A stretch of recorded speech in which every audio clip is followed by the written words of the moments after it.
Alright, what's going on, guys? Trev back again, here to bring you another video. This one's going to be doing my second Q&A leading up to The Walking Dead Season 6, Episode 13, The Same Boat.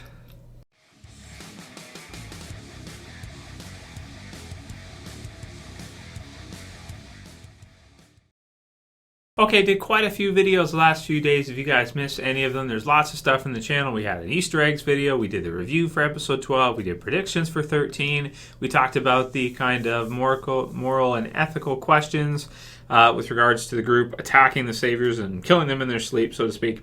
And just kind of everything that's been going on recently in the series. So I want to thank you guys for continuing to send me all of your questions. I mean, there's been just a flood of about 300. So please don't be pissed off if I don't choose your question to answer. Got about 300 since Sunday. So, you know, just pick whichever ones make sense out of the ones that I've read, and that's what we'll be going through today. So one that was asked by quite a few different people is, and we mentioned it in the Easter eggs video too, Trev, what do you think about the kind of foreshadowing for Glen?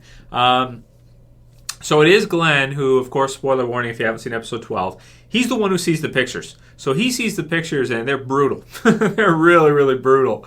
More brutal in the television series than in the comic book series, I want to say. I mean, something to fear, for sure.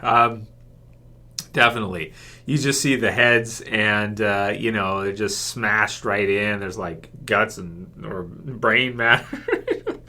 I would say like guts, but it's like, you know, like just it's nasty.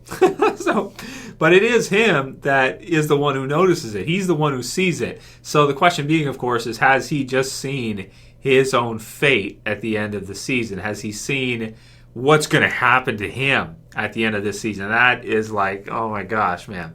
So this was asked by a lot of people, but I ended up, recording this one from Terron Channell, and he or she says, hey Trev, got a Q&A question for you. Did you see all the pics of people with bashed skulls when Glen killed that sleeping savior? Is this foreshadowing Glen's death or just another trick to throw us off? Also, was one of those rooms a grow room for LOL? Love to hear your thoughts on that. Thanks, man. So a few people asked that. It looked to me, first of all, for the grow room, I'm not an expert on plants. Okay, I don't know, are they growing food? Are they growing weed? I don't know what they're growing. You have to ask me that question. I don't smoke weed, so I don't know. I don't know what it looks like when you grow it. I have no idea. To me, that's what I thought it was. It's like the Saviors, what are they going to do? Zombie apocalypse. They're going to grow some Z-weed. They're going to, get high all the time. That's what they're going to do. And then they'll go to sleep afterwards, and they won't notice when someone's like right over them with a knife, like stabbing them in the eye. They won't make any sound when it happens either, because they're so stoned and passed out. I don't know. It seemed to me like that's what it was supposed to be. Yeah. So that was pretty funny, I thought. Now, with regards to kind of the foreshadowing and Glen, and the whole question about the death of the finale. I mean, they have killed, somebody told me in the comments, the survivors have now killed 29, they counted. I haven't counted them myself, and I don't know if that's accurate.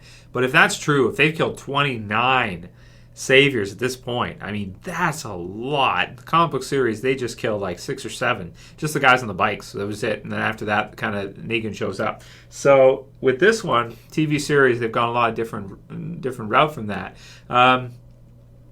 Yeah, man, that's a lot that they've killed. So Negan may not just even want one person's head. He may want a few. He may be really pissed off. 1 for 29 doesn't seem like a fair trade.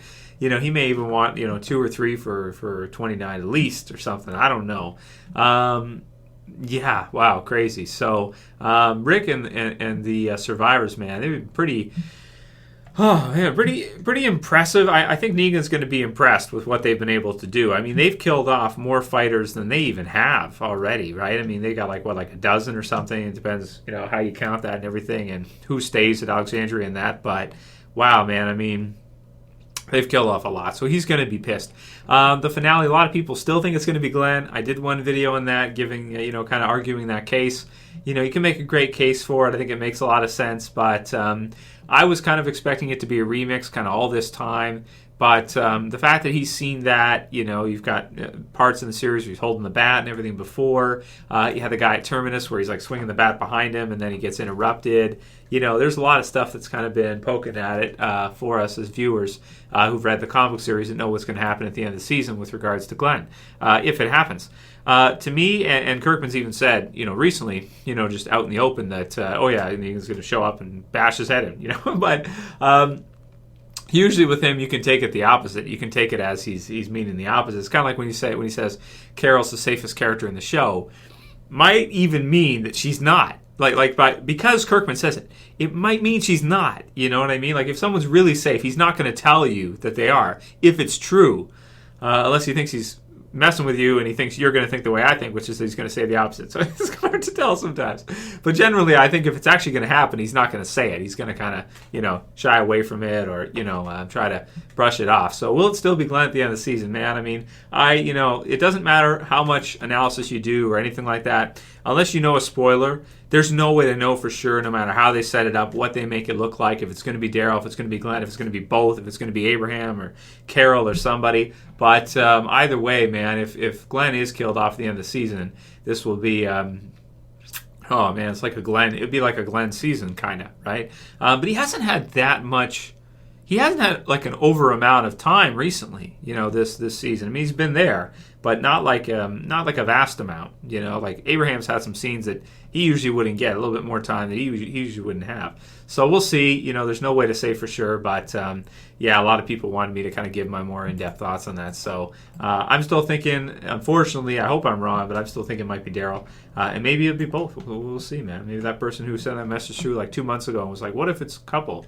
And could be sense, and then maybe another one on top of that too, in the next few episodes. Next one's from Antonio Nestich, and he says, "Hey Trev, what's your thoughts on Morgan building a prison cell?" So somebody asked me, Trev, why don't you include this in the Easter eggs? Because it's spoilery, and a lot of people who watch the Easter egg videos, they don't know the comic book storyline. They're not caught up on the comics. And in this video, likewise. So what I'm going to say is, those of you who know, you know.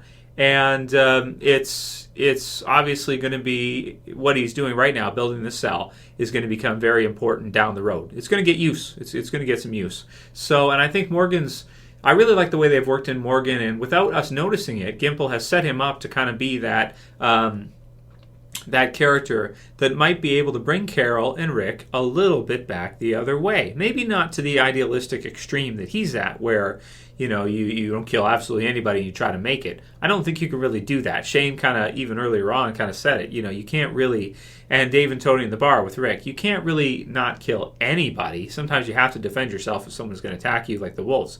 You don't really have a choice. And you can't keep people in prison and locked up forever. Eventually they're going to break out. You don't have the resources to feed them. That's tough to do that. But later on, maybe when they're more stable in that, maybe they'll be able to do that. But I'll just say it here, that cell is going to get use in the future. And it's really cool that Morgan's the one who's kind of there as that part to kind of bring the others back a little bit. So I'm starting to like Morgan more now, especially after episode 12. Really liking him, Gabriel, way more than before. Gabriel, too, having to kill that guy, he says like a prayer at the end, amen, and everything. That was amazing, and I thought that the comic book series, Kirkman never brought Gabriel back. He kind of set him up so that we didn't really like him that much, but he never really he's just now starting to bring him back to where it's like, okay, he's going to join the army and stuff, and it's like, okay, I'm starting to like him now.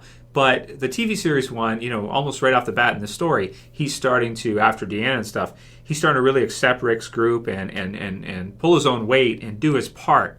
And I think that's really cool. So I really like what they've done with Gabriel. And I'm starting to be okay with the changes in Morgan a lot more in the second half. The second half's just amazing.